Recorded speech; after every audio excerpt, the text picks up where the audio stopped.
Yo estaba muerta. Ese era el plan. Mi hija lo había decidido, mi yerno lo había aprobado, y yo debería estar en el fondo de un barranco con el cráneo reventado contra el volante.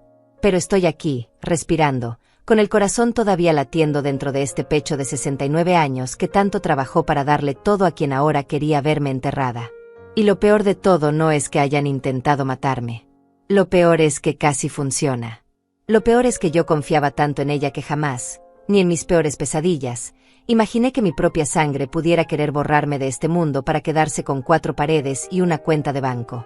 Me llamo Ivette Gálvez, y esta es la historia de cómo mi hija planeó mi funeral antes de tiempo, y de cómo la vida le devolvió todo lo que sembró, multiplicado por 1000. Esa mañana empezó como cualquier otra. Me levanté a las 6, preparé café en la misma cafetera que compré hace 20 años, y me vestí con calma.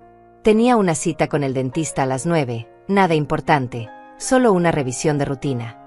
Agarré mi bolso, cerré la puerta de casa, caminé hasta el garaje y encendí el motor de mi viejo sedán gris. Todo normal. Todo tranquilo. Conduje 5 minutos hasta llegar a la esquina de la avenida principal, y justo ahí, mientras esperaba el semáforo en verde, metí la mano en mi bolso buscando el celular. No estaba. Busqué en los bolsillos de mi chaqueta. Tampoco.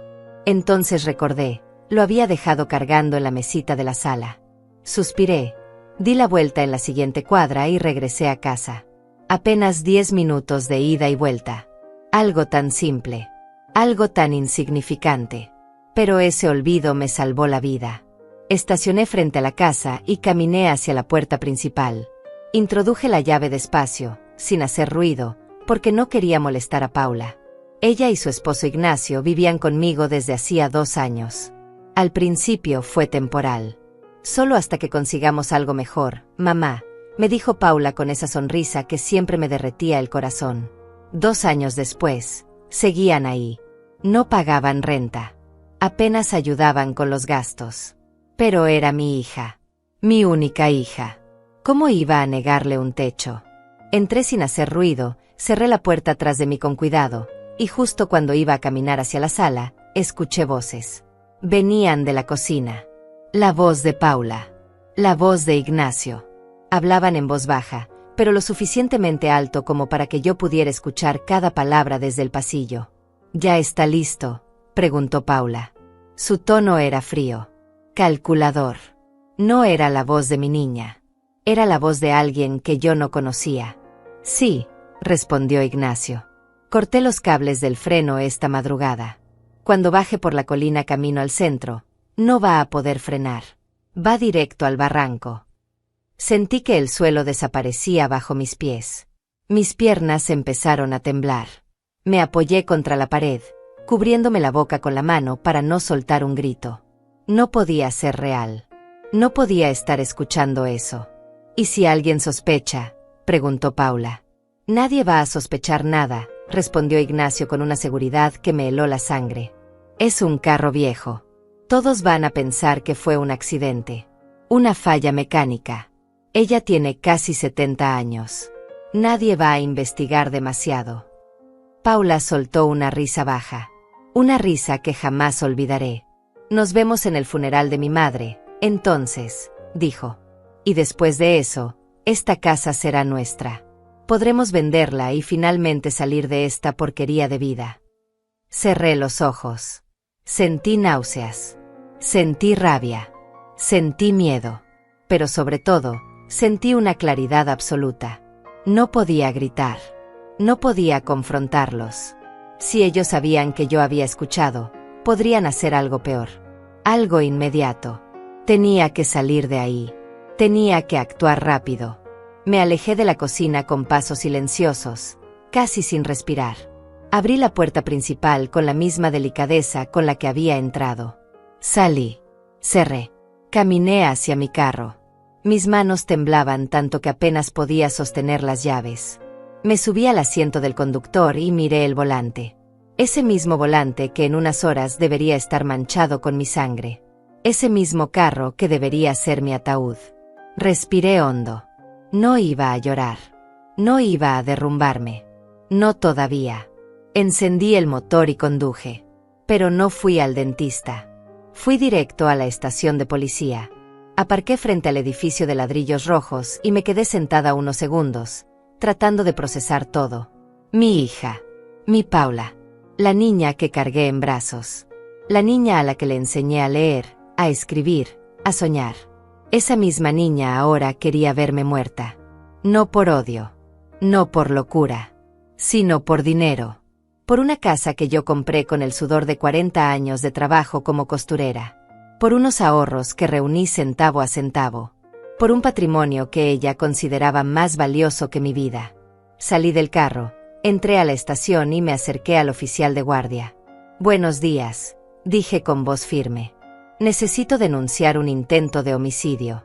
Alguien saboteó mi carro. Cortaron los cables del freno con la intención de matarme. El oficial levantó la vista, sorprendido. ¿Está segura, señora? Completamente segura, respondí. Y sé exactamente quién lo hizo. El oficial me miró con una mezcla de preocupación y escepticismo. Supongo que no todos los días llega una mujer de casi 70 años denunciando que su propia familia quiere asesinarla. Me pidió que me sentara y llamó a un detective. Mientras esperaba en esa silla de plástico duro, con las manos entrelazadas sobre mi regazo, sentí que todo mi cuerpo vibraba. No era miedo. Era adrenalina pura. Por primera vez en años, tal vez en décadas, estaba tomando una decisión que no tenía nada que ver con complacer a otros. Era una decisión de supervivencia. Cuando llegó el detective, un hombre de unos 50 años con cara cansada y una libreta en la mano, me presenté con calma y le conté todo. Cada palabra que había escuchado. Cada detalle. No exageré nada. No inventé nada. Solo dije la verdad. Señora Gálvez, dijo el detective después de escucharme, esto es muy grave. Entiende que está acusando a su hija y a su yerno de intento de homicidio. Lo entiendo perfectamente, respondí. Y también entiendo que si no hago algo ahora, esta noche estaré muerta. Él asintió despacio. Vamos a revisar su vehículo. Si lo que dice es cierto, encontraremos las evidencias. Pero necesito que usted permanezca en un lugar seguro. Tiene a dónde ir. Pensé por un momento. No tenía familia cercana. Mis padres habían fallecido hacía años. Era hija única. No tenía hermanos, primos, tíos. Solo tenía a Paula. Y Paula quería verme bajo tierra. Pero entonces recordé a Matilde, mi vecina de toda la vida. La única persona en este mundo en la que podía confiar ciegamente. Sí, dije. Tengo a dónde ir. El detective acompañó a un equipo de peritos hasta mi carro. Lo revisaron ahí mismo, en el estacionamiento de la estación. No tardaron ni 20 minutos en confirmar lo que yo ya sabía. Los cables del freno habían sido cortados con precisión. No era un desgaste natural. No era un accidente mecánico. Era sabotaje intencional. El perito tomó fotografías, recolectó muestras y redactó un informe técnico. Señora, me dijo con seriedad, si usted hubiera conducido este carro hoy, especialmente en una zona con pendiente, no habría sobrevivido. Los frenos estaban completamente inutilizados.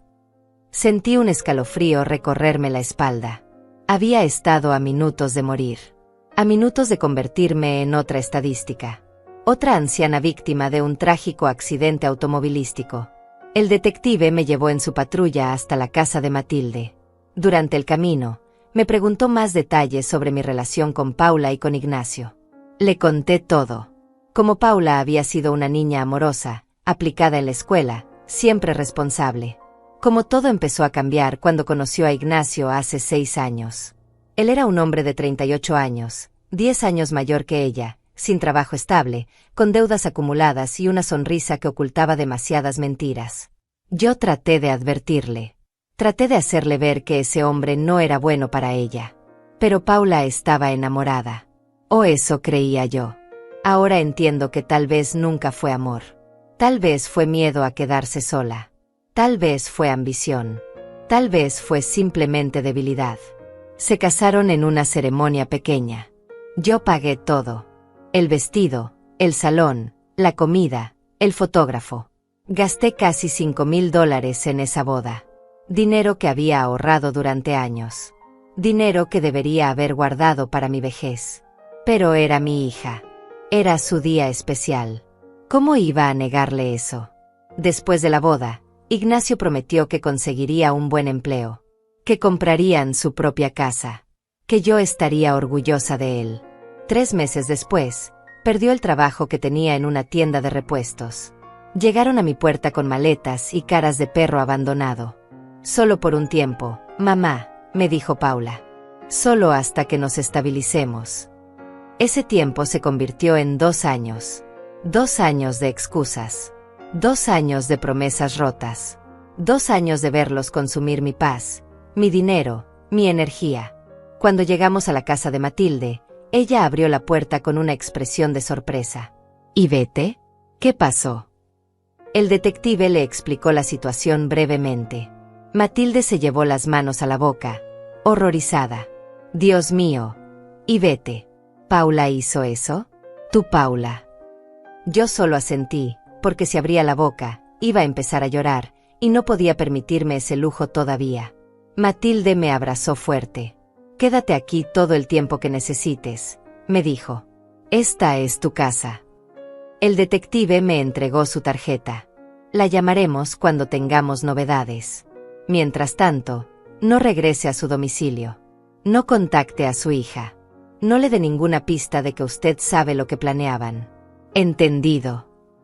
Entendido, respondí. Él se marchó, y yo me quedé de pie en la sala de Matilde, sintiendo que toda mi vida anterior había quedado atrás en cuestión de horas. Matilde preparó té. Nos sentamos en su pequeña cocina, y por primera vez desde que escuché esa conversación, dejé que las lágrimas salieran. Lloré por la hija que había perdido.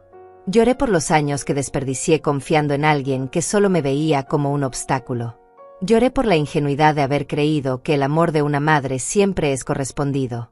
No puedo creer que Paula sea capaz de algo así, dijo Matilde, secándose también los ojos. Yo la vi crecer.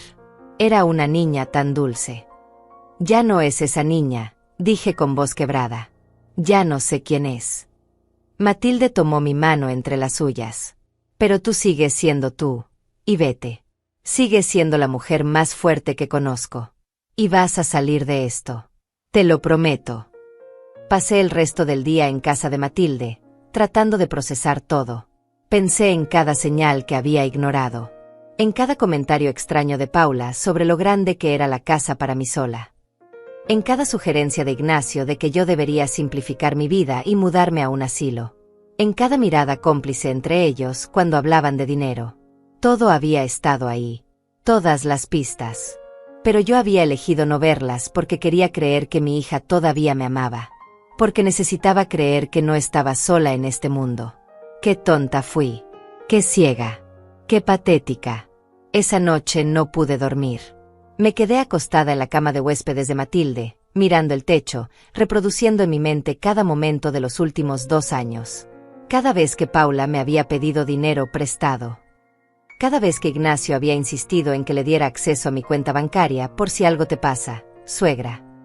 Cada vez que habían sugerido que firmara un poder notarial para que ellos pudieran ayudarme con los trámites. Ahora todo tenía sentido. No estaban planeando cuidarme. Estaban planeando reemplazarme. Y cuando se dieron cuenta de que yo no iba a entregarles todo voluntariamente, decidieron acelerar el proceso. Decidieron que yo era prescindible, que mi muerte era más conveniente que mi vida. A las 7 de la mañana, mi teléfono sonó. Era Paula. Dejé que entrara el buzón de voz. Volvió a llamar. Y otra vez. Y otra vez. 8 llamadas en total. Luego llegaron los mensajes de texto. Mamá, ¿dónde estás? Fuiste al dentista. Estoy preocupada.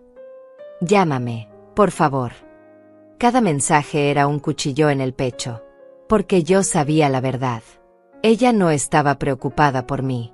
Estaba preocupada porque su plan había fallado. Estaba preocupada porque yo seguía viva. Porque yo debería estar en una morgue, fría y rota, y en cambio estaba respirando, pensando, planeando mi siguiente movimiento. Matilde me preparó el desayuno. Café negro y tostadas con mantequilla. No tenía hambre, pero comí de todas formas. Necesitaba mantener la cabeza clara.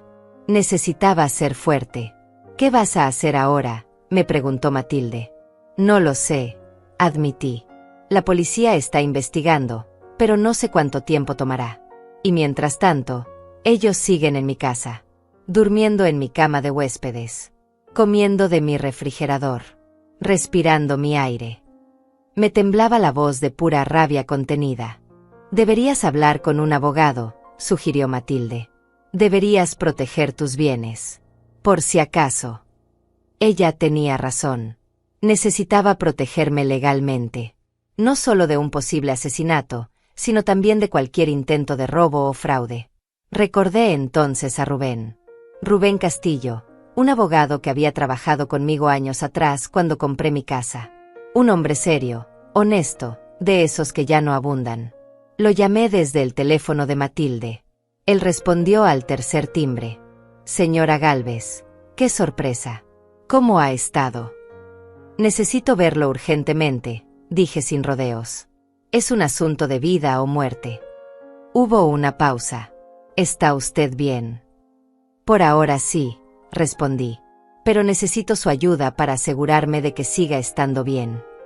Rubén me citó en su oficina para esa misma tarde.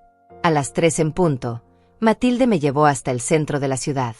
El despacho de Rubén estaba en un edificio antiguo de 4 pisos. Subimos por las escaleras porque el elevador no funcionaba. Cuando entré a su oficina, él se levantó de inmediato y me ofreció asiento. Cuénteme qué está pasando, dijo Rubén, tomando una libreta. Le conté todo. Desde el principio. Desde el momento en que Paula conoció a Ignacio hasta la conversación que escuché esa mañana. No omití nada. Rubén me escuchó en silencio, tomando notas, sin interrumpir. Cuando terminé, él dejó la pluma sobre el escritorio y me miró con una expresión que mezclaba incredulidad y tristeza. Señora Ivete, lamento profundamente lo que está viviendo. Esto es simplemente atroz. Lo sé, dije.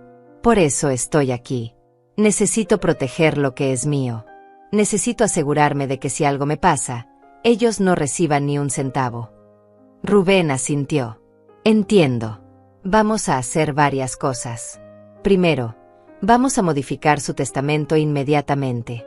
Segundo, vamos a revisar todas sus cuentas bancarias y propiedades. Tercero, vamos a establecer medidas de protección legal para evitar que alguien pueda acceder a sus bienes sin su consentimiento. Durante las siguientes 2 horas, Rubén y yo trabajamos en los documentos. Revisamos mi testamento anterior. En él, yo le dejaba todo a Paula. La casa, los ahorros, todo. Era lo lógico. Era lo que cualquier madre haría. Pero esa madre murió cuando escuchó a su hija planear su asesinato. La nueva Ivete, la que estaba sentada en esa oficina, no iba a permitir que sus asesinos se beneficiaran de su muerte. ¿A quién quiere dejar sus bienes?, preguntó Rubén. Pensé en eso. No tenía más familia. No tenía hijos además de Paula. Matilde era mi única amiga verdadera, pero no quería cargarla con esa responsabilidad. Entonces recordé el hogar de ancianos donde había trabajado como voluntaria durante años. Un lugar humilde donde las personas mayores sin recursos pasaban sus últimos días con dignidad. Quiero dejarlo todo a la Fundación Casa del Atardecer, dije. Ellos sabrán qué hacer con ese dinero. Rubén redactó el Nuevo Testamento. Lo leí 3 veces antes de firmarlo. Cada palabra era un clavo en el ataúd de las esperanzas de Paula. Cada cláusula era una declaración de que yo ya no era la madre ciega que había sido. Firmé con mano firme. Rubén llamó a 2 de sus empleados para que fungieran como testigos. Todo quedó legalizado, sellado, archivado. Ahora, dijo Rubén, hablemos de sus cuentas bancarias. ¿Paula tiene acceso a alguna de ellas? No, respondí. Siempre me negué a darle acceso, aunque ella insistió muchas veces. Bien, dijo Rubén con alivio. Eso nos facilita las cosas. Pero de todas formas, vamos a cambiar todas sus contraseñas y códigos de seguridad. Y vamos a agregar una alerta en sus cuentas para que le notifiquen cualquier movimiento inusual. Cuando salí de la oficina de Rubén, eran casi las 6 de la tarde. Me sentía extrañamente tranquila, como si hubiera recuperado algo de control sobre mi vida. Matilde me esperaba en la recepción. ¿Cómo te fue? Bien, respondí. Hice lo que tenía que hacer. En el camino de regreso a su casa, mi teléfono volvió a sonar. Era Paula otra vez. Esta vez contesté. «¿Mamá? ¿Dónde diablos has estado?», gritó al otro lado de la línea. Su voz ya no fingía preocupación. Era pura irritación. «He estado ocupada», respondí con calma. «¿Ocupada? ¿Ocupada con qué? No fuiste al dentista. Tu carro sigue en el garaje. ¿Dónde estás?» «Eso no es de tu incumbencia», dije fríamente. «Soy una mujer adulta. Puedo ir a donde quiera sin tener que reportarme contigo». Hubo un silencio del otro lado. Podía imaginar la cara de Paula, roja de furia. «¿Qué te pasa, mamá? ¿Por qué me hablas así?» «Tal vez porque finalmente estoy aprendiendo a poner límites», respondí. «Voy a quedarme unos días en casa de una amiga. Necesito espacio». «¿Espacio? ¿Espacio de qué?» «De ti», dije, y colgué. Apagué el teléfono. No quería escuchar más llamadas. No quería más mensajes. No quería más mentiras envueltas en falsa preocupación. Esa noche, mientras cenaba sopa de verduras en la cocina de Matilde, el detective me llamó al teléfono fijo de ella. «Señora Gálvez, tenemos novedades», dijo. «Encontramos las herramientas que se usaron para cortar los cables de su carro. Estaban en el garaje de su casa, escondidas detrás de unas cajas. Tienen las huellas dactilares de su yerno, Ignacio Vargas». Sentí que el aire se me escapaba de los pulmones. Era real. Todo era completamente real. Ya no era solo mi palabra contra la de ellos.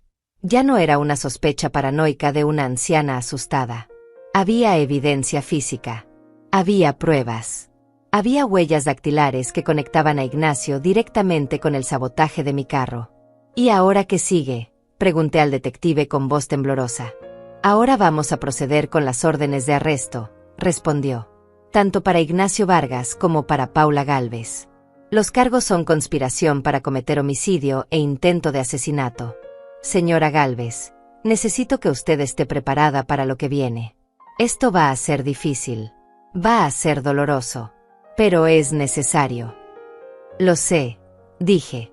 «Haga lo que tenga que hacer».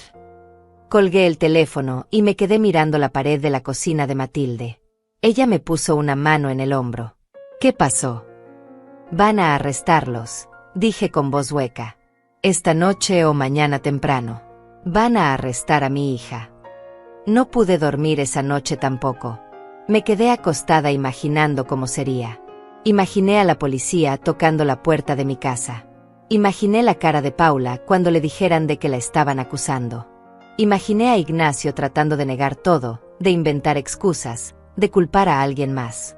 Imaginé las esposas cerrándose alrededor de sus muñecas. Y por más que traté de sentir satisfacción, de sentir justicia, solo sentí un vacío inmenso. Porque no importaba cuánta razón tuviera yo, no importaba cuánta evidencia hubiera. Al final del día, mi única hija iba a ir a prisión. Y yo iba a quedarme completamente sola en este mundo. A las 6 de la mañana siguiente, sonó el teléfono de Matilde. Era el detective. «Señora Gálvez, ejecutamos las órdenes de arresto hace una hora. Tanto Paula Gálvez como Ignacio Vargas están bajo custodia policial en este momento». Cerré los ojos. Respiré hondo. ¿Cómo reaccionaron? «Su hija negó todo al principio», dijo el detective. «Pero cuando le mostramos las evidencias, cuando le explicamos que teníamos las huellas de su esposo en las herramientas, cuando le dijimos que usted misma había reportado escuchar la conversación entre ellos, bueno, ahí empezó a desmoronarse. Ahora está pidiendo hablar con usted». «No quiero hablar con ella», dije inmediatamente. «No todavía. Tal vez nunca». «Lo entiendo», respondió el detective. «Y es su derecho. Nadie puede obligarla a verla o a hablar con ella. Solo quería que supiera que ella está solicitando contacto». Pasé los siguientes 3 días en un estado de shock emocional. No salía de la casa de Matilde. No contestaba llamadas de nadie excepto del detective y de Rubén. Matilde me cuidaba como si fuera su propia madre. Me preparaba comidas que yo apenas tocaba. Me obligaba a tomar agua. Me acompañaba en silencio cuando yo necesitaba llorar. Ella nunca me juzgó. Nunca me dijo que exageraba o que debería perdonar. Solo estuvo ahí. Y eso fue todo lo que necesité. El cuarto día, Rubén vino a visitarme. Traía documentos. Y vete, dijo sentándose frente a mí en la sala. Necesitamos hablar sobre su casa. Legalmente, sigue siendo su propiedad. Pero mientras Paula e Ignacio estén detenidos, necesitamos decidir qué hacer con las pertenencias que ellos dejaron ahí. Que la policía haga lo que tenga que hacer, dije sin emoción. Yo no pienso volver ahí. No todavía. Rubén asintió. Hay algo más. Paula contrató a un abogado defensor. Ese abogado me contactó. Están tratando de negociar un acuerdo. ¿Qué clase de acuerdo?, pregunté con desconfianza. Quieren que usted retire los cargos a cambio de que ellos se declaren culpables de un delito menor. Alegan que nunca tuvieron la intención real de matarla, que solo estaban hablando, que fue una bravata sin planes concretos. Solté una risa amarga. ¿Una bravata? ¿Cortar los cables de un freno es una bravata? Si yo hubiera conducido ese carro, estaría muerta. No fue conversación. Fue acción. Fue un plan ejecutado. Lo sé, dijo Rubén con firmeza. Por eso mi recomendación es que rechace cualquier tipo de acuerdo. Que deje que esto siga su curso legal. Ellos intentaron matarla. Y vete. Intentaron asesinarla por dinero. No merecen clemencia. ¿Cuánto tiempo podrían darles?, pregunté. Rubén consultó sus papeles. Si son declarados culpables de intento de homicidio con premeditación, están hablando de entre 15 y 25 años de prisión para cada uno. Ignacio, por ser quien ejecutó el sabotaje, probablemente recibirá la sentencia más alta. Paula, como cómplice y conspiradora, recibiría un poco menos, pero seguiríamos hablando de al menos 15 años. 15 años. Mi hija tendría casi 50 cuando saliera. Toda su juventud desperdiciada detrás de las rejas. Y sin embargo, ella había estado dispuesta a quitarme el resto de mi vida sin pensarlo 2 veces. No voy a retirar los cargos, dije con voz firme. Que enfrenten las consecuencias de lo que hicieron. Rubén sonrió tristemente. Es la decisión correcta. Aunque sé que no es fácil. Una semana después del arresto, el detective me llamó nuevamente. Señora Gálvez, encontramos algo más durante la investigación. Revisamos los teléfonos celulares de Paula e Ignacio. Había mensajes entre ellos que datan de hace 6 meses. Mensajes donde discutían diferentes formas de deshacerse de usted. Sentí náuseas. ¿Qué tipo de formas? Preferiría no entrar en detalles, dijo el detective. Pero lo que necesita saber es que esto no fue un plan improvisado. Esto fue algo que ellos estuvieron considerando durante mucho tiempo.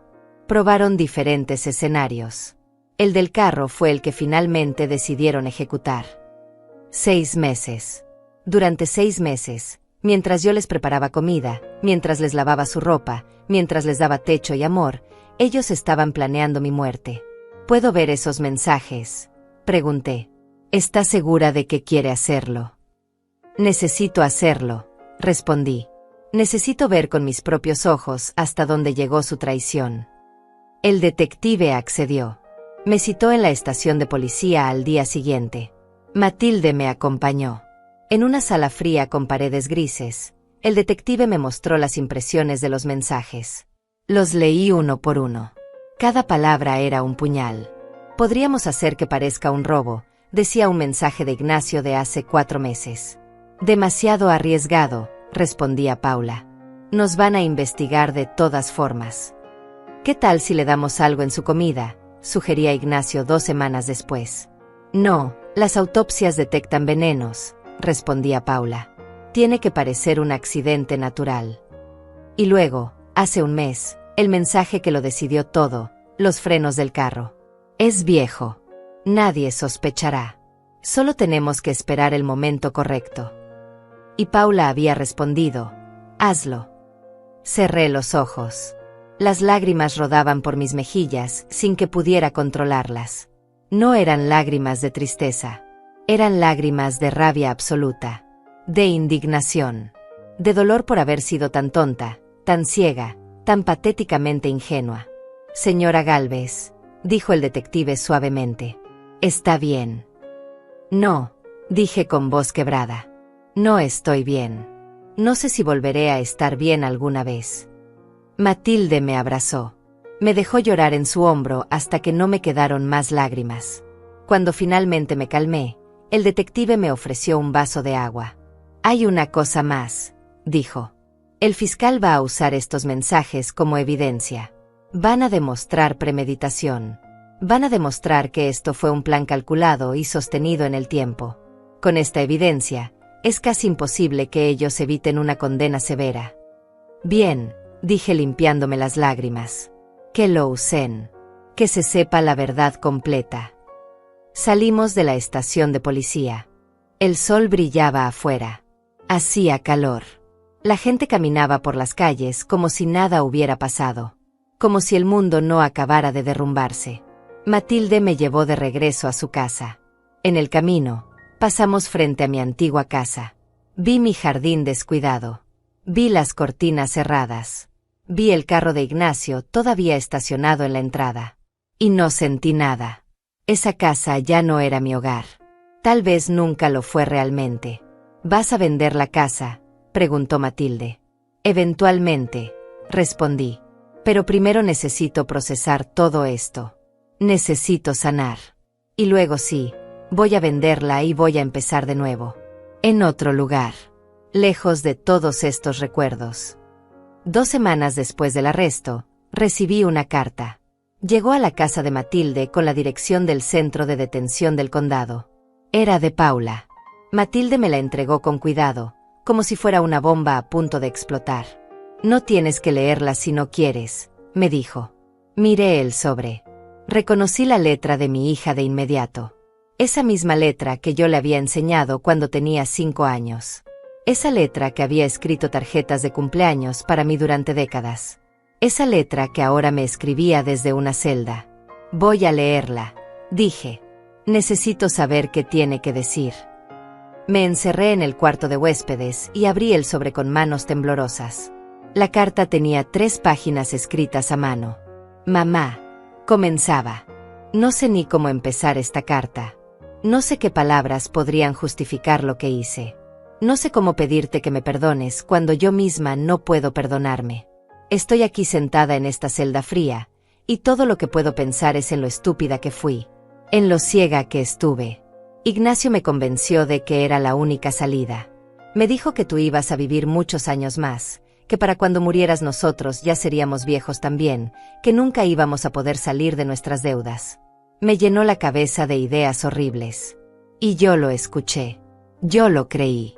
Pero eso no me hace menos culpable. Yo tomé la decisión. Yo dije que sí. Yo acepté el plan. Y ahora vivo cada segundo de cada día con el peso de saber que casi mato a mi propia madre. Seguí leyendo. ¿Sabes qué es lo peor, mamá? Que en el momento en que planeábamos todo, yo no pensaba en ti como mi madre. Te veía solo como un obstáculo. Como algo que estaba en el camino de mi felicidad. Deshumanicé completamente a la mujer que me dio la vida, que me crió sola después de que papá murió, que trabajó hasta destruirse las manos para que yo tuviera ropa nueva y pudiera ir a la universidad. Te convertí en un problema a resolver. Y eso es imperdonable. No te escribo esta carta para pedirte que retires los cargos. Sé que no lo harás. Sé que no deberías hacerlo.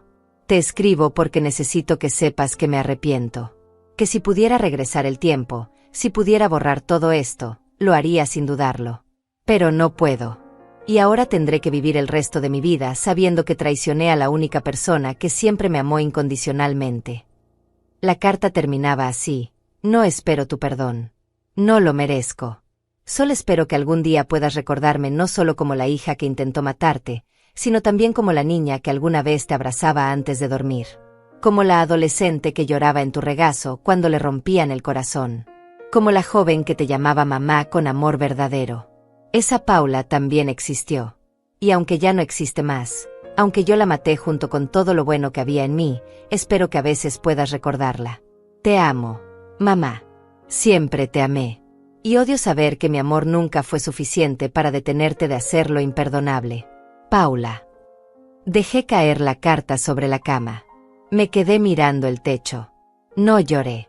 Ya no me quedaban lágrimas. Solo sentí un cansancio profundo. Un agotamiento que iba más allá de lo físico. Matilde tocó la puerta suavemente. ¿Y vete? ¿Estás bien? No lo sé, respondí con honestidad. Ella dice que se arrepiente, que fue Ignacio quien la convenció, que si pudiera regresar el tiempo, no lo habría hecho.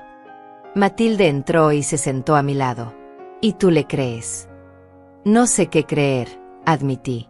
Conozco a mi hija. O al menos pensé que la conocía. Paula siempre fue influenciable. Siempre necesitó aprobación. Tal vez Ignacio sí la manipuló. Tal vez ella es más víctima de lo que parece. O tal vez, dijo Matilde con firmeza, ella es una mujer adulta de 28 años que tomó decisiones terribles y ahora está buscando excusas. También podría ser eso, dije con un suspiro. De cualquier forma, no cambia nada. Ella estuvo de acuerdo. Ella participó. Y yo casi muero por eso. Esa noche, le escribí una respuesta a Paula. No fue larga. No fue emocional. Solo fue honesta. Paula, recibí tu carta.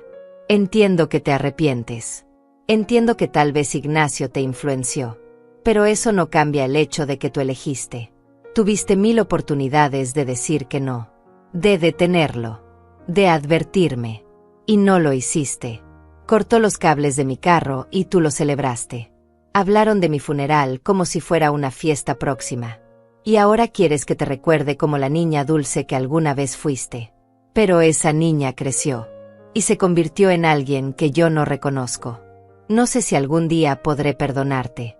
Honestamente, en este momento, ni siquiera sé si quiero intentarlo. Lo que sí sé es que necesito vivir el resto de mi vida lejos de ti. Necesito sanar. Necesito recuperar la paz que ustedes me robaron.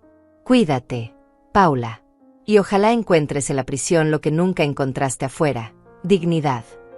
Firmé la carta y la envié al día siguiente. Un mes después del arresto, llegó la audiencia preliminar. Rubén me acompañó a la corte. Era la primera vez que vería a Paula e Ignacio desde aquella mañana terrible. Cuando entré a la sala, los vi sentados con sus abogados defensores. Paula estaba irreconocible. Había perdido peso. Tenía ojeras profundas. Su cabello, que siempre llevaba arreglado, estaba opaco y descuidado. Cuando nuestras miradas se encontraron, ella comenzó a llorar. Yo desvié la vista. Ignacio, por otro lado, parecía furioso. Me miraba con odio puro. Como si yo fuera la culpable de su situación. Como si yo hubiera cortado los cables de mi propio carro solo para arruinarles la vida. El juez entró. Todos nos pusimos de pie. La audiencia comenzó. El fiscal presentó las evidencias. Las fotografías de los cables cortados. Las huellas dactilares de Ignacio en las herramientas.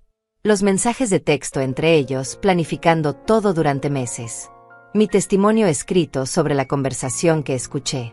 El abogado defensor de Paula trató de argumentar que ella había sido coaccionada por Ignacio. Que ella era una víctima de violencia psicológica. Que nunca tuvo la intención real de hacerme daño. El fiscal destruyó ese argumento en minutos. Los mensajes muestran claramente que la señora Paula Gálvez participó activamente en la planificación. Ella no fue forzada. Ella no fue engañada. Ella fue una conspiradora voluntaria en un plan de asesinato por beneficio económico. El juez escuchó ambas partes. Revisó las evidencias. Y finalmente habló.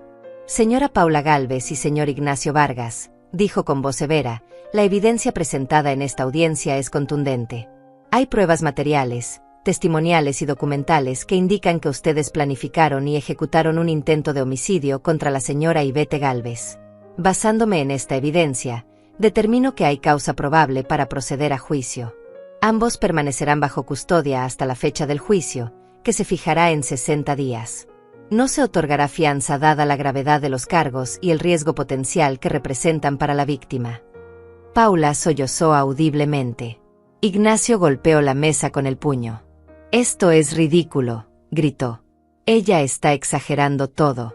No íbamos a hacer nada. Silencio, ordenó el juez. Una palabra más y lo acusaré de desacato al tribunal. Ignacio se calló, pero seguía mirándome con odio.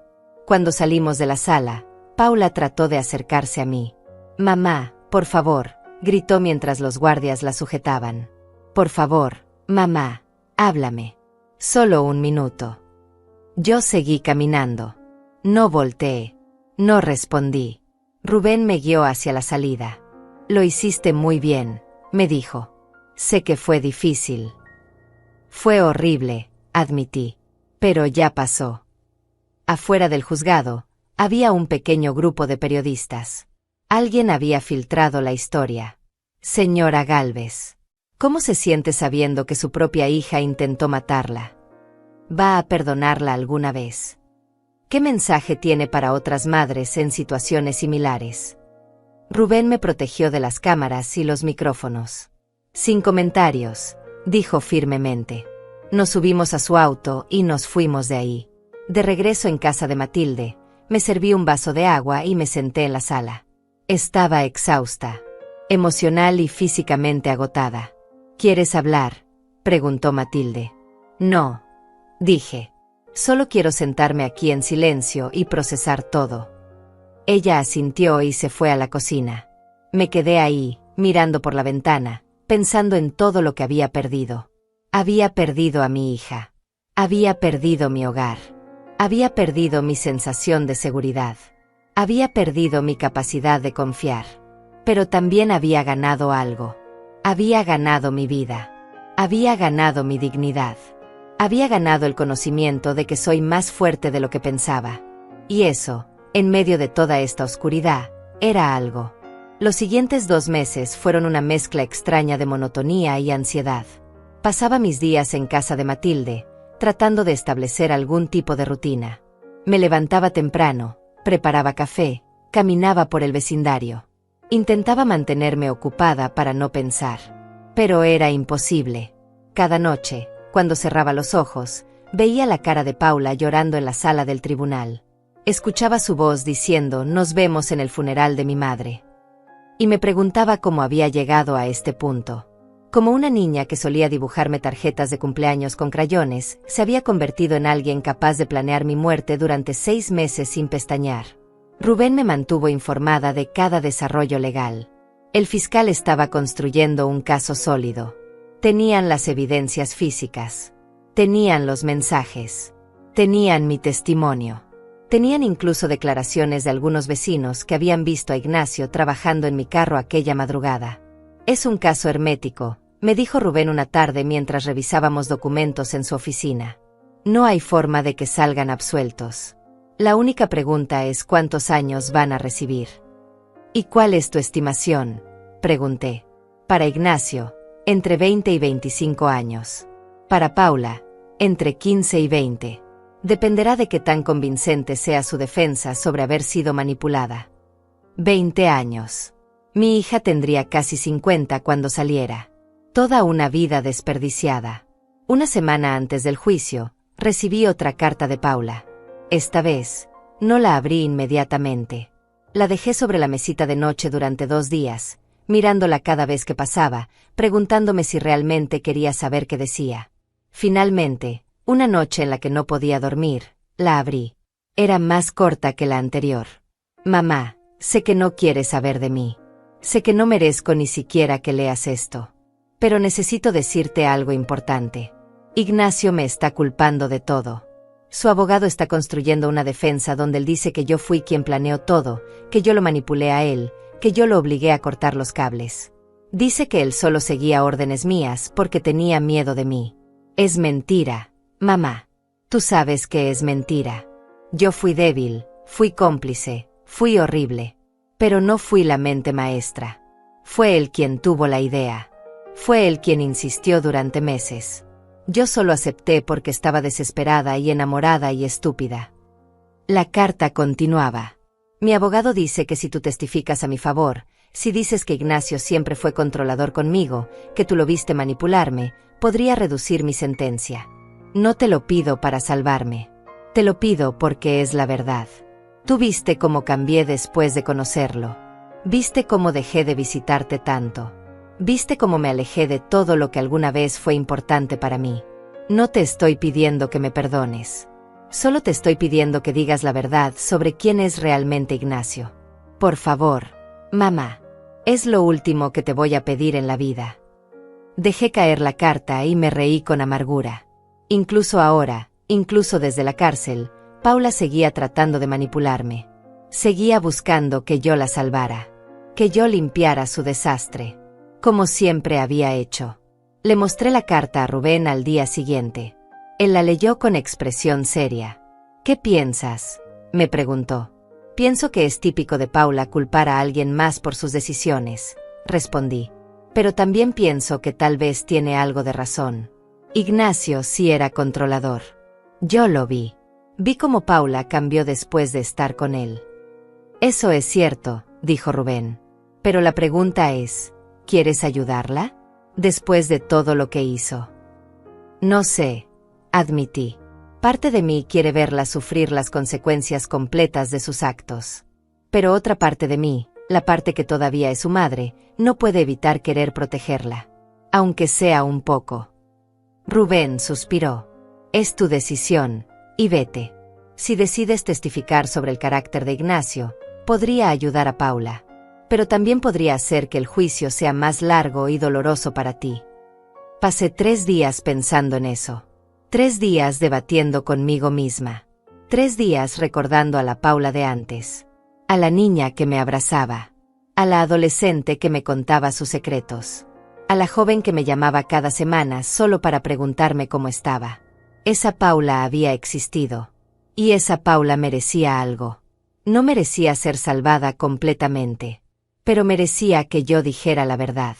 Finalmente, le dije a Rubén que testificaría. Voy a decir lo que vi, le dije. Voy a decir que Ignacio era manipulador y controlador. Voy a decir que Paula cambió después de estar con él. Pero también voy a decir que eso no la exime de responsabilidad. Que ella tuvo opciones. Y que eligió mal. Rubén asintió. Es justo. Voy a informar al fiscal. El día del juicio llegó más rápido de lo que esperaba. Me vestí con un traje sencillo, de color gris claro. Matilde insistió en acompañarme. No vas a pasar por esto sola, me dijo con firmeza. Cuando llegamos al juzgado, había aún más periodistas que en la audiencia preliminar. La historia se había vuelto viral. Hija planea asesinar a madre por herencia, gritaban los titulares. Anciana escapa de muerte por olvido de llaves. Me sentí expuesta, vulnerable, pero también determinada. Entré al juzgado con la cabeza en alto. No iba a dejar que esto me destruyera. Ya me habían quitado suficiente. No iban a quitarme mi dignidad también. La sala estaba llena. Reconocí a algunos vecinos. A algunas personas del vecindario que conocía de vista. Todos murmuraban cuando entré. Todos me miraban con mezcla de lástima y curiosidad. Me senté en la banca designada para la víctima, con Matilde a mi lado y Rubén del otro. Paula e Ignacio fueron traídos por separado. Estaban esposados. Paula me buscó con la mirada inmediatamente. Yo la miré directamente a los ojos. No aparté la vista. Quería que viera que ya no le tenía miedo. Que ya no era la madre manipulable que había sido. Ignacio ni siquiera me miró. Mantenía la vista fija al frente, con la mandíbula apretada. El juez entró. Todos nos pusimos de pie. El juicio comenzó. El fiscal presentó su caso primero. Llamó al perito que había examinado mi carro. Los cables fueron cortados con precisión, explicó el experto mostrando fotografías ampliadas. No fue desgaste. No fue un accidente mecánico. Alguien usó una herramienta especializada para cortar estos cables con la intención de que el vehículo perdiera completamente la capacidad de frenar. Mostró más fotos. Diagramas. Explicaciones técnicas que hicieron que varios miembros del jurado se vieran incómodos. Luego llamó al detective que había manejado el caso. Él presentó las herramientas encontradas en mi garaje. Presentó el informe de las huellas dactilares. Las huellas del señor Ignacio Vargas están claramente impresas en el mango de esta cortadora de cables, dijo sosteniendo la herramienta dentro de una bolsa de evidencia. No hay duda de que él fue quien ejecutó el sabotaje. Después vinieron los mensajes de texto. El fiscal los proyectó en una pantalla grande para que todos pudieran verlos. Cada mensaje era más condenatorio que el anterior. Tiene que parecer un accidente. Los frenos son la mejor opción. Cuando baje la colina, no podrá detenerse. Nos vemos en su funeral. El jurado leía con expresiones de horror. Una mujer mayor se llevó la mano a la boca. Un hombre negó con la cabeza repetidamente. Paula lloraba en silencio. Ignacio permanecía inmóvil. Cuando llegó mi turno de testificar, caminé hacia el estrado con piernas temblorosas. Puse mi mano sobre la Biblia y juré decir la verdad. El fiscal me hizo las preguntas básicas primero. Mi nombre, mi edad, mi relación con los acusados. Y luego llegó la pregunta importante. Señora Gálvez, ¿puede contarnos con sus propias palabras qué escuchó la mañana del incidente? Respiré hondo. Y conté todo. Cada palabra. Cada detalle. Hablé despacio, con claridad, sin dramatizar. Solo la verdad. Escuché a mi hija decir que había cortado los cables del freno de mi carro. Escuché a mi yerno confirmar que lo había hecho esa madrugada. Los escuché hablar de mi funeral como si ya hubiera ocurrido. Los escuché planear cómo se repartirían mis bienes. Mi voz se quebró un poco al final. Hice una pausa. Tomé agua. Continué. En ese momento entendí que mi propia hija quería que yo muriera. Y no por odio, sino por dinero. El silencio en la sala era absoluto. Nadie se movía. Nadie respiraba. El abogado defensor de Ignacio se levantó para interrogarme. Era un hombre alto, de traje negro y corbata roja, con una expresión arrogante que me irritó de inmediato. Señora Gálvez, comenzó con un tono condescendiente, ¿no es cierto que usted tiene problemas de audición? No, respondí firmemente. Mi audición es perfecta. ¿Y no es cierto que usted toma medicamentos para la ansiedad que podrían afectar su percepción de la realidad? Tomo media pastilla para dormir ocasionalmente, dije. Nada más. Y esa mañana no había tomado nada. Él caminó de un lado a otro frente al estrado.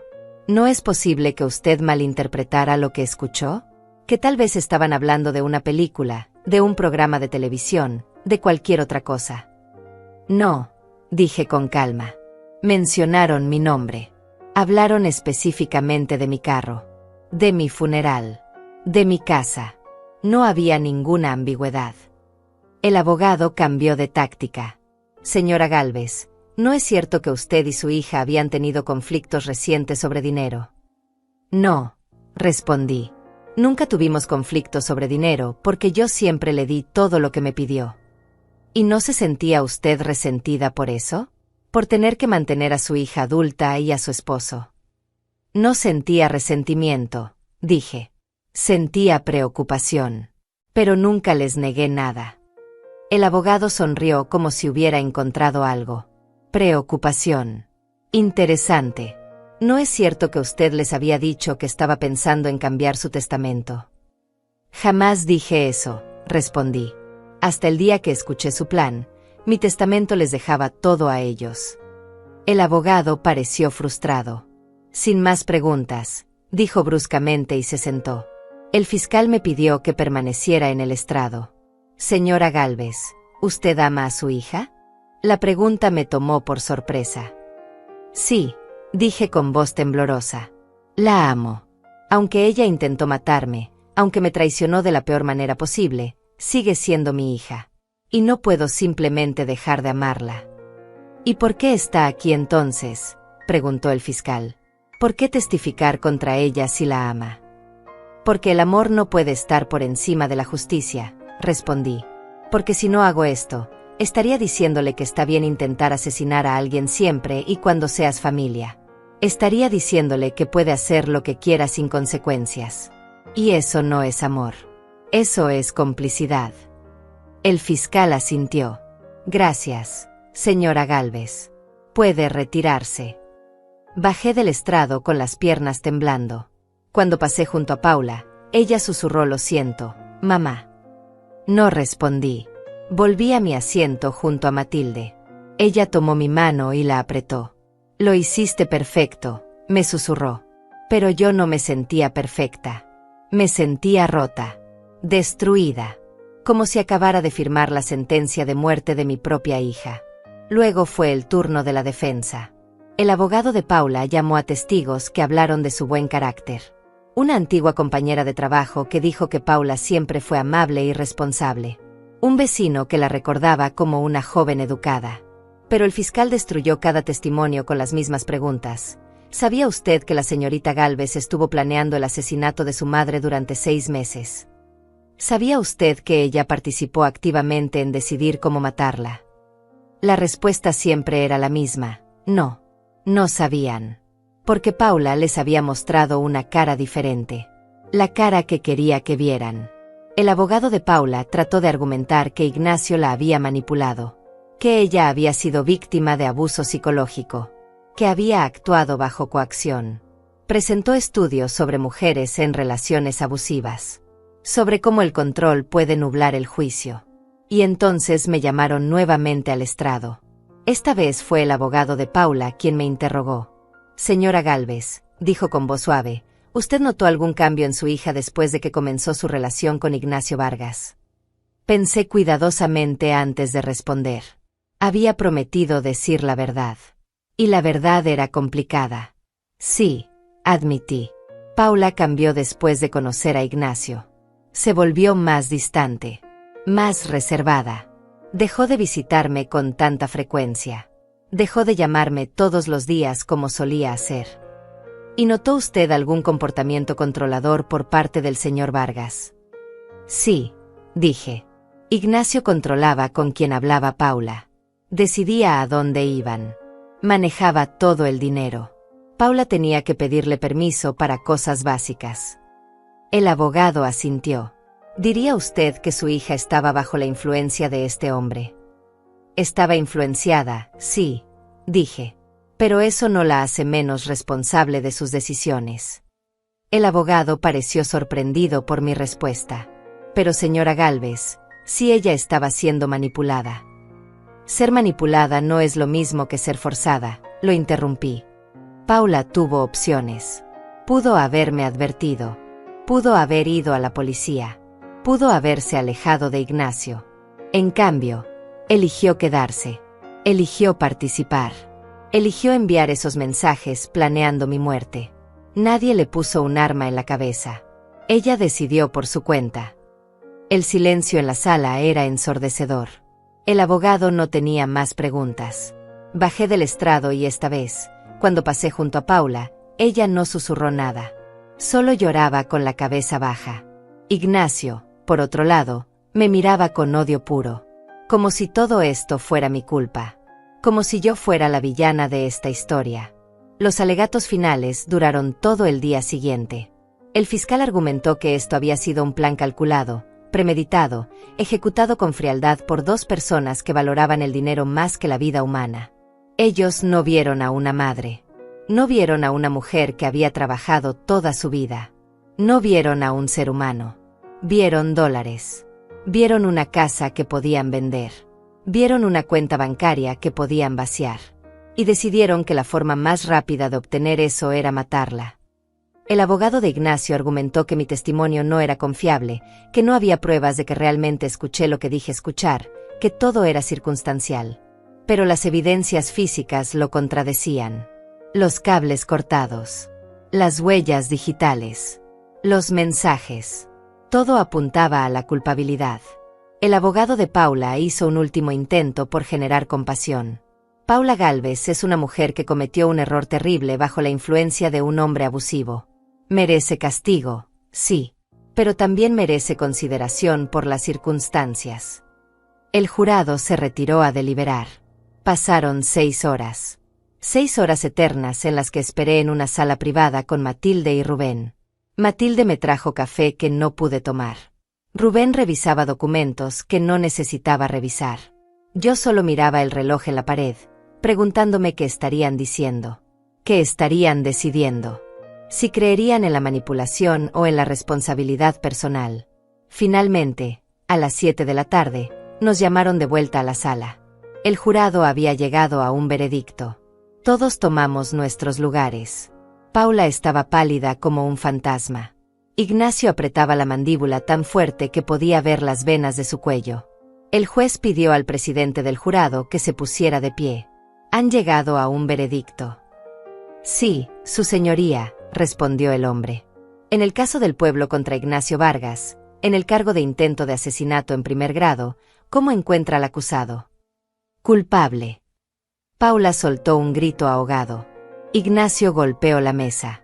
Esto es injusto, gritó. Los guardias se acercaron de inmediato. En el caso del pueblo contra Paula Gálvez, en el cargo de conspiración para cometer asesinato, ¿cómo encuentra a la acusada? El jurado hizo una pausa. Mi corazón latía tan fuerte que podía escucharlo en mis oídos. Culpable. Paula se derrumbó. Literalmente se desplomó en su silla, sollozando incontrolablemente. Su abogado intentó consolarla, pero ella lo apartó. Mamá, gritó mirándome. Mamá, por favor. Yo cerré los ojos. No podía mirarla. No podía ver su dolor sin sentir que estaba traicionando algo en mí. Pero sabía que esto era lo correcto. Tenía que ser lo correcto. El juez golpeó su mazo. El tribunal agradece al jurado por su servicio. La sentencia se dictará en 2 semanas. Los acusados permanecerán bajo custodia hasta ese momento. Se levanta la sesión. Salí de la sala del tribunal sintiendo un peso extraño. No era alivio. No era satisfacción. Era simplemente agotamiento. Un cansancio tan profundo que apenas podía mantenerme en pie. Matilde me sostuvo del brazo.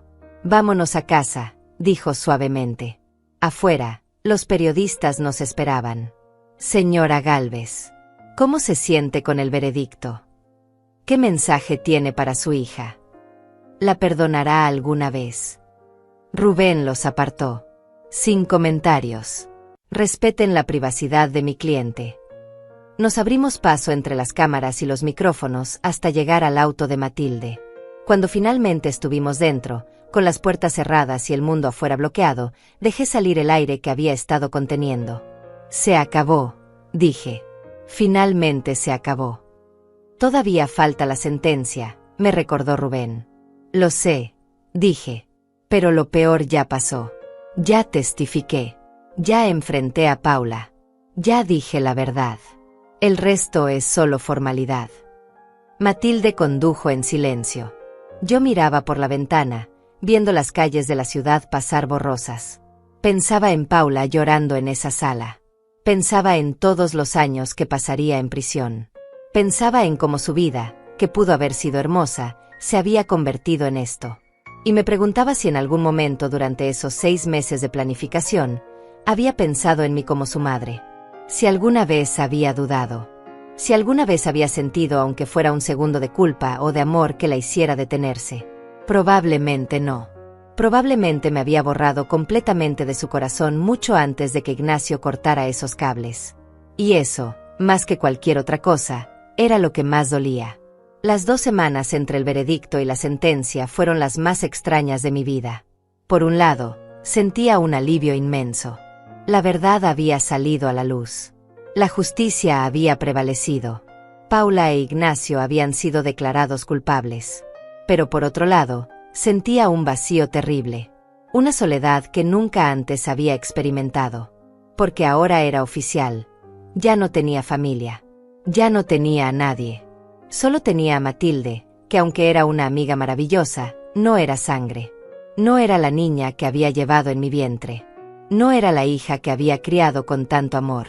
Una noche, mientras cenábamos en silencio, Matilde me preguntó, ¿qué vas a hacer después de la sentencia?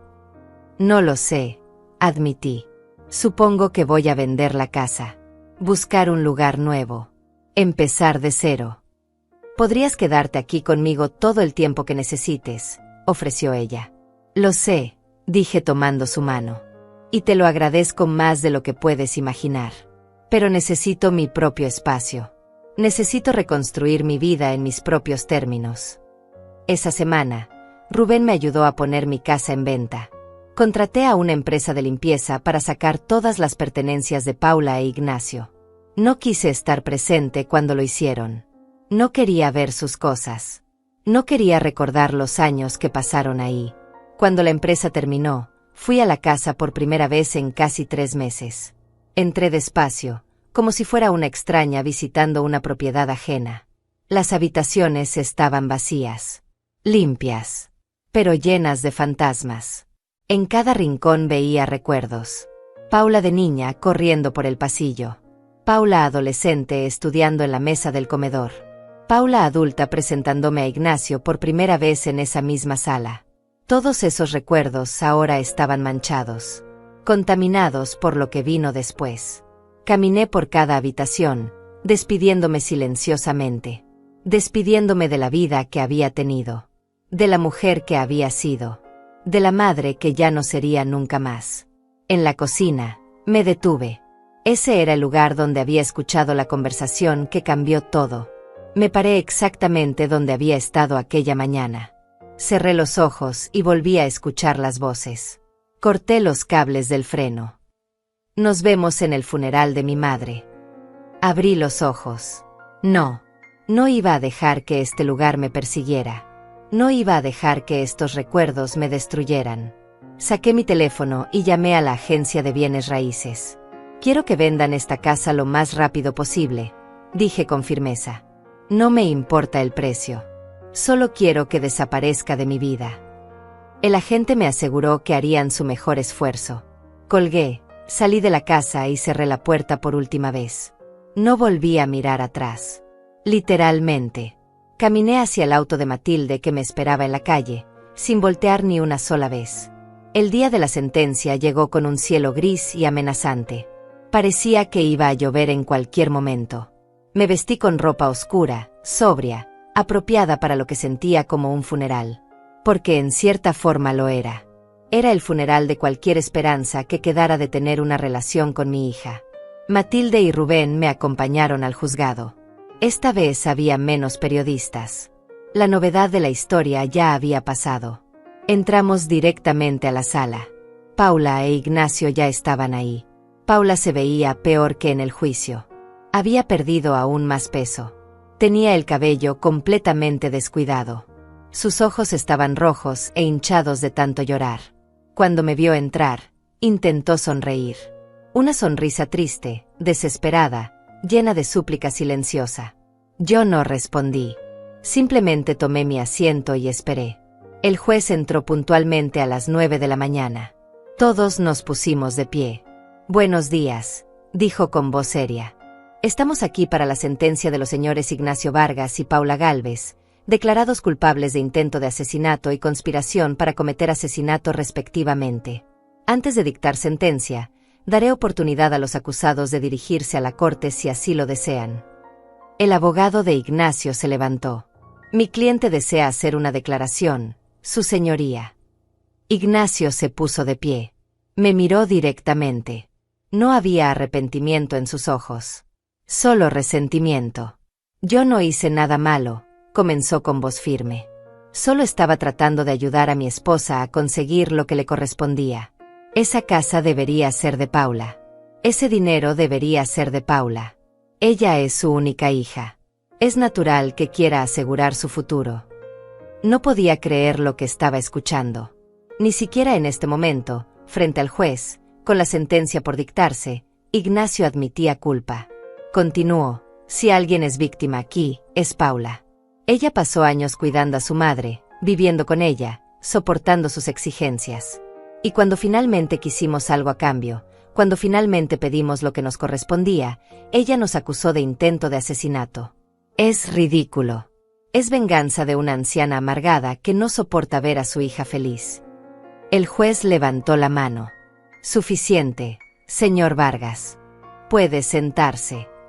Ignacio se sentó con una expresión de satisfacción, como si hubiera ganado algún punto. El juez negó con la cabeza. La señorita Gálvez desea hacer una declaración. Paula se levantó temblando. Se aferró al borde de la mesa para mantener el equilibrio. Me miró directamente. Mamá, comenzó con voz quebrada, no espero que me perdones. No espero que entiendas. Solo espero que sepas que me arrepiento cada segundo de cada día. Que si pudiera cambiar todo, lo haría. Que te amo y siempre te he amado, aunque mis acciones digan lo contrario. Se detuvo para limpiarse las lágrimas. Fui débil. Fui egoísta. Fui horrible. Permití que Ignacio me convenciera de que tú eras un problema. Permití que me llenara la cabeza de ideas terribles. Pero eso no me hace menos culpable. Yo tomé las decisiones. Yo participé. Y ahora pagaré por eso. Solo quiero que sepas que lamento profundamente haberte hecho daño. Lamento haber traicionado todo lo que alguna vez significó ser tu hija. Y si pudiera dar mi vida para borrar todo esto, lo haría sin pensarlo. Se dejó caer en la silla, sollozando. El juez le dio un momento antes de continuar. Gracias, señorita Gálvez, dijo el juez con voz neutral. Ahora, antes de dictar sentencia, quisiera dirigirme a ambos acusados. Se acomodó los lentes y los miró directamente. He revisado este caso extensamente. He leído todos los documentos. He visto todas las evidencias. Y debo decir que este es uno de los casos más perturbadores que he presenciado en mis 25 años como juez. Hizo una pausa. La señora Ivette Gálvez no era una mujer rica. No era millonaria. Era una costurera jubilada que había trabajado toda su vida para tener una casa modesta y algunos ahorros. Y ustedes, las personas en quienes más confiaba, decidieron que su vida valía menos que esos bienes materiales. El silencio en la sala era absoluto. Señor Vargas, continuó el juez, usted no solo planeó el asesinato de su suegra, sino que lo ejecutó. Cortó los cables de su carro sabiendo perfectamente que al bajar por la colina perdería el control y probablemente moriría de forma violenta. Y luego, incluso ahora, se atreve a justificar sus acciones. No muestra ni un ápice de arrepentimiento genuino. Por el contrario, culpa a la víctima. El juez miró sus papeles. Por el delito de intento de asesinato en primer grado, lo sentenció a 25 años de prisión sin posibilidad de libertad condicional por al menos 15 años. Ignacio se puso de pie de un salto. Eso es injusto. Es demasiado. Los guardias lo hicieron sentarse. El juez continuó imperturbable. Señorita Gálvez, dijo volviéndose hacia Paula, su situación es más complicada. Es cierto que mostró más arrepentimiento que su cómplice. Es cierto que pudo haber sido influenciada por él. Pero también es cierto que usted participó activamente en la planificación durante meses. Los mensajes muestran que usted no fue una víctima pasiva. Usted tomó decisiones. Usted dio opiniones.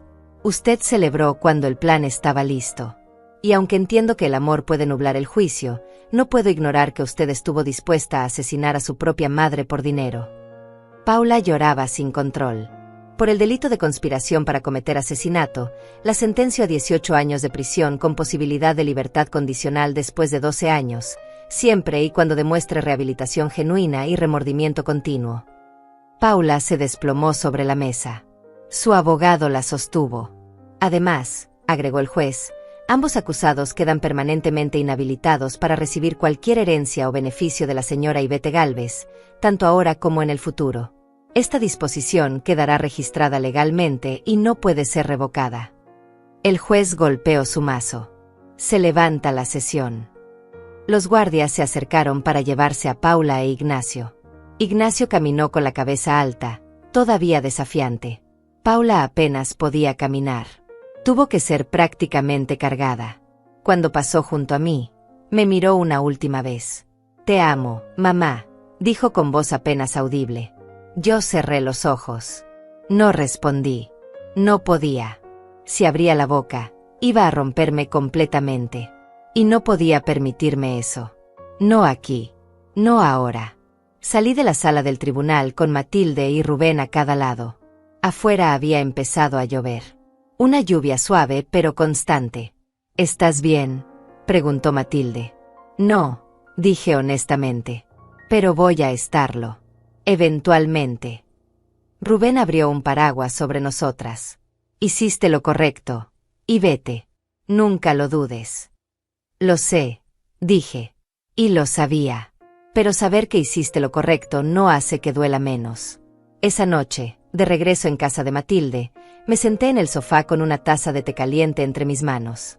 La lluvia seguía cayendo afuera, golpeando suavemente contra las ventanas. Matilde se había ido a dormir, dejándome sola con mis pensamientos. Pensé en Paula con su uniforme de prisionera.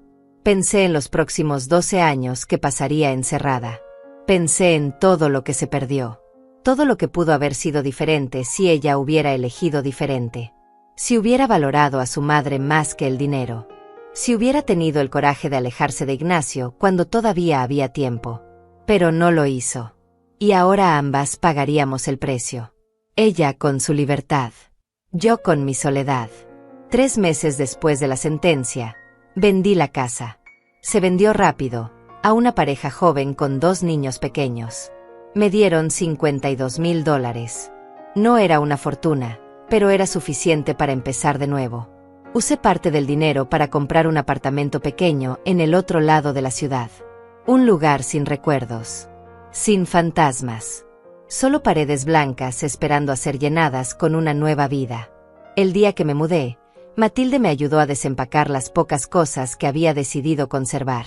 Ropa, algunos libros, fotografías de cuando Paula era niña. Guardé esas fotografías en una caja en el fondo del armario. No podía tirarlas, pero tampoco podía mirarlas. Todavía no. Tal vez nunca. Mi nueva rutina era simple. Me levantaba temprano, preparaba café, salía a caminar por el parque cercano. Había empezado a coser de nuevo. Algo que no había hecho en años. Descubrí que me traía paz. El movimiento repetitivo de la aguja atravesando la tela. La concentración necesaria para seguir un patrón. Era meditativo. Sanador. Una tarde, mientras cosía junto a la ventana, recibí una llamada de Rubén. Ivete, hay algo que debes saber, dijo con voz seria. Paula escribió una carta para ti. Me la envió a mí porque sabía que tú no aceptarías correspondencia directa de la prisión. ¿Quieres que te la lea? Dejé la aguja sobre la tela. Sí, dije después de un momento. Léemela. Escuché el sonido de papel al otro lado de la línea. Rubén comenzó a leer. Mamá, sé que no quieres saber de mí. Sé que no tengo derecho a escribirte después de todo. Pero hay cosas que necesito decirte, aunque sea la última vez que me escuches. Han pasado 3 meses desde la sentencia. 3 meses en los que he tenido todo el tiempo del mundo para pensar en lo que hice. En la prisión no hay distracciones. No hay manera de escapar de tus pensamientos. Y mis pensamientos son un infierno constante. Rubén hizo una pausa para tomar aire. He estado yendo a terapia. La prisión ofrece sesiones para los internos. Al principio no quería ir. Pensaba que era una pérdida de tiempo. Pero mi compañera de celda, una mujer mayor que está aquí por fraude, me convenció de intentarlo. Dice que si no trabajo en entender por qué hice lo que hice, voy a volverme loca. Y tenía razón. La terapeuta me ha ayudado a ver cosas que nunca quise ver. Me ha ayudado a entender que no fui solo una víctima de Ignacio. Que yo tenía mis propios problemas. Mis propias inseguridades. Mi propia codicia. Rubén continuó leyendo. Durante años, mamá, viví comparándome con otras personas. Con amigas que tenían casas más grandes, carros más nuevos, vidas que parecían mejores que la mía. Y en lugar de trabajar para construir mi propia vida, decidí tomar atajos. Decidí que merecía lo tuyo porque era tu hija. Como si eso me diera algún derecho sobre tu sacrificio. Ignacio no me obligó a pensar así. Él solo alimentó algo que ya estaba dentro de mí. Una avaricia. Una envidia. Una falta de gratitud por todo lo que tú me habías dado. Me mordí el labio. Las lágrimas comenzaban a formarse. La terapeuta me preguntó algo hace 2 semanas que no he podido dejar de pensar. Me preguntó, ¿en qué momento dejaste de ver a tu madre como una persona? ¿En qué momento se convirtió solo en un obstáculo entre tú y el dinero? Y no pude responder, mamá, porque no lo sé. Fue gradual. Fue lento. Pero pasó. Y eso es lo que más me aterroriza. Que fui capaz de deshumanizarte tan completamente. Rubén hizo otra pausa. Podía escuchar la emoción en su voz también. No te escribo para pedirte perdón. Ya te lo pedí y sé que no es suficiente. Te escribo porque necesito que sepas que estoy tratando de cambiar. De verdad. Estoy leyendo libros. Estoy trabajando en mi terapia. Estoy tratando de convertirme en alguien que algún día, aunque sea en 12 años, pueda mirarse al espejo sin sentir asco. No sé si lo lograré. No sé si es posible redimirse después de planear matar a tu propia madre. Pero tengo que intentarlo. Porque si no lo hago, entonces realmente soy el monstruo que aparecí ser. Y no quiero ser ese monstruo. No quiero que esa sea mi única identidad por el resto de mi vida. Las lágrimas rodaban por mis mejillas. Terminé con Ignacio, continuó Rubén leyendo. Oficialmente. Pedí el divorcio. Mi abogado está tramitando todo. No quiero volver a verlo nunca. Cada vez que pienso en él, pienso en cómo me arrastró a la oscuridad. Pero sobre todo pienso en cómo yo elegí seguirlo. Y esa es la parte que tengo que aceptar. Que yo elegí. Mamá, no espero que me respondas esta carta. No espero que me visites. No espero nada de ti. Solo quiero que sepas que vas a estar en mi corazón cada día de estos 12 años. Que voy a trabajar en ser mejor. Que voy a usar este tiempo para intentar convertirme en alguien de quien tú podrías haber estado orgullosa, aunque ya sea demasiado tarde. Te amo. Siempre te amé. Y lamento tanto, tanto, haber olvidado eso cuando más importaba. Tu hija, Paula. Rubén terminó de leer. Hubo un largo silencio. Y vete, dijo finalmente. ¿Estás ahí? Estoy aquí, dije con voz temblorosa. ¿Qué quieres que haga con la carta? Guárdala, dije. Por ahora solo guárdala. No sé si algún día querré leerla yo misma. Pero guárdala. Lo haré, prometió Rubén. ¿Estás bien? Sí. Mentí. Estoy bien. Colgué el teléfono y me permití llorar. Lloré por todo lo perdido. Por la relación madre-hija que nunca volvería a existir. Por los años que Paula pasaría encerrada. Por el tiempo que yo había desperdiciado confiando ciegamente. Lloré hasta que no me quedaron más lágrimas. Y entonces me lavé la cara, me preparé un té y volví a coser. Porque la vida continuaba. Porque yo había decidido que continuaría. Los meses pasaron. El apartamento dejó de sentirse extraño y comenzó a sentirse como hogar. Hice amigas en el parque donde caminaba. Mujeres de mi edad, también viudas, también solas, también reconstruyéndose. Empecé a trabajar como voluntaria en la Fundación Casa del Atardecer, el mismo lugar al que había dejado mi herencia en el testamento. Me gustaba estar rodeada de personas mayores que necesitaban compañía. Me hacía sentir útil. Me hacía sentir que mi vida todavía tenía propósito. Un año después de la sentencia, en un día soleado de primavera, estaba regando las plantas en mi pequeño balcón cuando sonó el timbre. Abrí la puerta y encontré a Matilde con una sonrisa misteriosa. «Tengo una sorpresa para ti», dijo. «¿Qué clase de sorpresa?», pregunté con desconfianza. Ella sacó 2 boletos de su bolso. Boletos de avión. Para nosotras. Vamos a ir a la playa por una semana. Un resort todo incluido. Mi regalo para celebrar tu nueva vida. Me quedé sin palabras. Matilde, no puedes pagar eso. Es demasiado. Ya está pagado, dijo con firmeza. Y no acepto un no como respuesta. Te lo mereces. Y vete. Después de todo lo que pasaste, mereces algo bueno. La abracé fuerte. Gracias, susurré. Por todo. Por estar ahí cuando no tenía a nadie. Por no juzgarme. Por recordarme que todavía hay bondad en el mundo. Ella me abrazó de vuelta. Para eso están las amigas. Ese viaje a la playa fue exactamente lo que necesitaba. Pasar días sin pensar en Paula, en Ignacio, en el juicio, en nada de eso. Solo arena, mar, sol y risas con mi mejor amiga.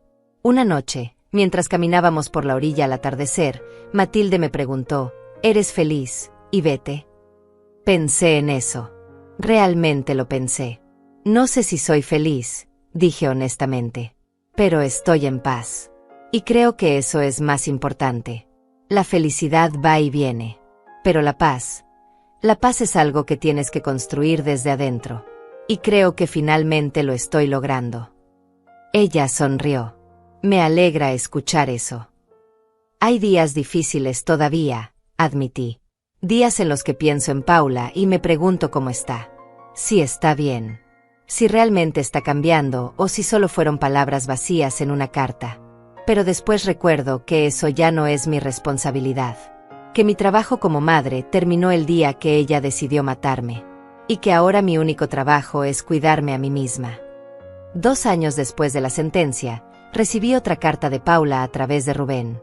Esta vez, pedí que me la enviara por correo. La leí sola, en mi apartamento, con una taza de té caliente. La carta era diferente. No buscaba perdón. No buscaba compasión. Solo me contaba sobre su vida en prisión. Sobre los libros que estaba leyendo. Sobre cómo había terminado la preparatoria dentro de la cárcel. Sobre cómo estaba tomando clases de contabilidad para tener una habilidad cuando saliera. No sé si algún día querrás verme, escribía. No sé si algún día podremos tener algún tipo de relación. Pero quiero que sepas que estoy tratando de ser mejor. No por ti. No para recuperarte. Sino porque finalmente entendí que tengo que hacerlo por mí misma. Tengo que aprender a vivir conmigo misma. Y para eso, tengo que ser alguien de quien pueda estar orgullosa, aunque nadie más lo esté. Guardé la carta en la caja con las fotografías. Todavía no estaba lista para responder. Tal vez nunca lo estaría. Pero al menos ya no sentía odio cuando pensaba en ella. Solo tristeza. Tristeza por todo lo que pudo haber sido y nunca será. Pasaron los años. Llentos, tranquilos, pero llenos. Seguí cosiendo. Seguí siendo voluntaria. Seguí caminando por el parque. Seguí viviendo.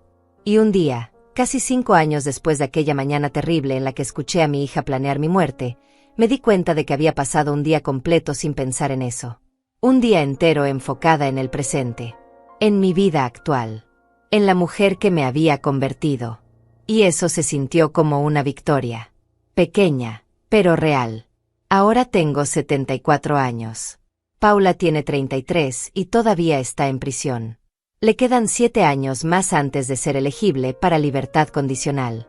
No sé qué pasará cuando salga. No sé si me buscará. No sé si yo querré verla. Pero lo que sí sé es que sobreviví. Sobreviví a la traición más profunda que una madre puede experimentar. Sobreviví al dolor de perder a mi única hija. Sobreviví a la soledad. Y no solo sobreviví. Reconstruí. Encontré paz. Encontré propósito. Encontré una vida que vale la pena vivir. Mi historia no tiene un final feliz en el sentido tradicional. No hay reconciliación. No hay abrazo final. No hay perdón melodramático. Pero tiene algo mejor. Tiene verdad. Tiene dignidad. Tiene la certeza de que hice lo correcto, aunque fuera lo más difícil. Y tiene la promesa de que mientras siga respirando, seguiré eligiendo vivir en mis propios términos. Sin miedo. Sin culpa. Sin arrepentimiento. Solo yo, Ivete Gálvez, una mujer que casi fue asesinada por su propia hija, pero que se negó a dejar que eso definiera el resto de su vida. Y eso, al final, es suficiente.